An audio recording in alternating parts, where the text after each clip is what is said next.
èyí ni bí baba mufti àgbà fúnlẹ̀ yorùbá sheikh daud imran mọ́láásán ṣe lọ́ọ́ ṣe àbẹ̀wò sí bàbá àgbàlagbà tí wọ́n jẹ́ adelé ìmáàmù mọ́ṣáláṣí kan ní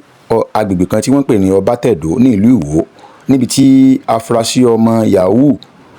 tó ti lọ ká bàbá ìmọ̀nù mọ́ṣáláṣí tó sì fún bàbá ìlọ́run tó fẹ́ gba ẹ̀mí wọn o. bàbá mufti àgbà sheikh daud imran mọ́láásán lọ ṣàbẹ̀wò sí bàbá yìí lẹ́yìn tí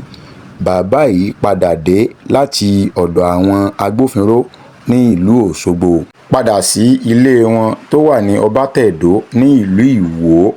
wọ́n bá wọn sọ àwọn ọ̀pọ̀lọpọ̀ ọ̀rọ̀ tí wọ́n sì bá bàbá yìí ní ìyànjú pé eléyìí ti ṣẹlẹ̀ sí àwọn tí wọ́n síwájú nínú ẹ̀sìn islam o, pé gbogbo ẹni tó bá mọ̀ pé òun ó sin lọ́hùn tí ó sì jẹ́ ẹni ọlọ́run yóò rí àwọn ìpèníjà tàbí àwọn àdánwò kọ̀ọ̀kan o, tí wọ́n sì ń jẹ́ pé wọn pé lára àwọn àdánwò tí àwọn ẹni ọlọ́run rí tí wọ́n fi ṣe àṣeyọrí níwájú ọlọ́run òun ni àdánwò tí bàbá bá pàdé yìí o, tí wọ́n sì ṣe àdúrà fún bàbá lẹ́kùnrẹ́rẹ́ pé pẹ̀lú ògo lọ́wọ́ ọlọ́run ọba elédùà ẹ̀mí gígùn àti àlàáfíà ni ó jẹ́ tiwọn o. lẹ́yìn èyí ni wọ́n fi dá bàbá náà lójú pé kò sí mímì kan tó lè mì wọ́n, kò sì sí ẹnìkan tó lè tẹ ẹ̀tọ́ wọn lójúmọ́lẹ̀ tó lè yàn wọ́n jẹ o. ẹ gbọ́ ohun tí bàbá yìí bá bàbá mufti àgbà sọ àti bí wọ́n ṣe ṣàdúrà fún bàbá mufti tí bàbá mufti náà sì ṣàdúrà fún wọn padà. ẹ wá nǹkan fìdílé ẹgbọ́ ọ̀rọ̀ náà bó ṣe lọ. ọlọ́dọ̀ ọlọ́run ẹ̀mí gbogbo àlàáfíà ọlọ́run kò parí lọ́rọ̀ wọ́n fi ń pa àwọn amúlélẹ́kùn àwọn ará yín àtàwọn olólùfẹ́ yín náà wọ́n ti wà náà parí lẹ́kùn láti ọlọ́run ọlọ́run ní jẹ́ òní fàárẹ̀ mú yín ẹ má ṣẹ̀sìn tí ń lọ kò sí ìgbà tí ìmọ̀ ṣe lọ́hùn kéèyàn ò ní rí nǹkan bẹ́ẹ̀ pé má lọ́ọ́ di Muhammad sallallahu alaihi wasallam wọn náà ní ìṣòro tó náà kojú tó láàsì nígbà kẹ́nìkan yẹn jẹ àwọn ọlọ́pàá ò lè yẹn jẹ wọn lè yẹn jẹ wọn lè nira yín wọn ní gbogbo mùsùlùmí lónìí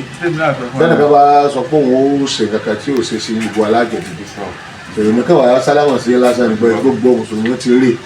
ṣe wọn sì ń bẹ lẹ́yìn nígbà tí èsì pé ilẹ̀ lórí ìfà wọn bá yín mọ́sálásí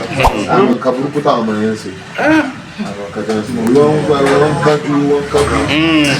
ọ̀sán tó tàbí èṣù lónìí ọlọ́run wà pẹ̀lú ọlọ́run wà pẹ̀lú ẹ fọkàn yín balẹ̀ kò sí wàhálà àmọ́ mọ́nítọ̀ gbogbo bá ṣe lọ ìjọ náà ò ní dáhùn láyé láyé lọ́wọ́ ju ọmọdé lọ tó dáhùn ọmọdé sí pẹ̀lú ọlọ́run lọ́wọ́ àmọ́ wà pẹ̀lú yín àdúrà àwọn yóò máa já rọrùn ẹ̀yàgbọ́n yóò máa já rọrùn ẹ̀ ní síwì ẹ̀ ní sísọ ọlọ́run akọ́fẹ́ àkọnù rẹ̀ ọlọ́run wò lánú kan tí ẹ fi ń bá mi ti gbogbo ẹ ti bá mi ti ọlọ́run àdúró tì yàn gbogbo ọ̀nà gbogbo ayé ọlọ́run àdúró tì yàn tí ẹ bá ń lọ tí ẹ bá ń bọ̀ ọlọ́run àtàyè yìí ọlọ́run akẹ́yìn ọlọ́run akọ́fẹ́ àkọnù rẹ̀ yọ̀wọ̀ láàyè ọlọ́run lórí bẹ́ẹ̀ yọ̀ọ́ tẹ̀lé láhàólà láàkúwátà ìlàjà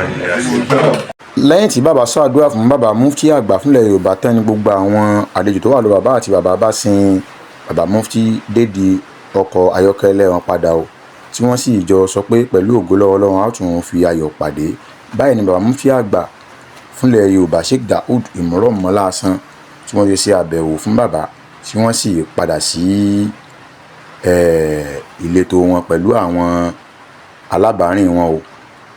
eléyìí ni a ní ká mú wá sí etí gbọ̀yìn lórí ìkànnì ojúlówó ọmọ yorùbá òun náà lẹ́wà tẹ́tí ń gbọ́ ó dàbọ̀.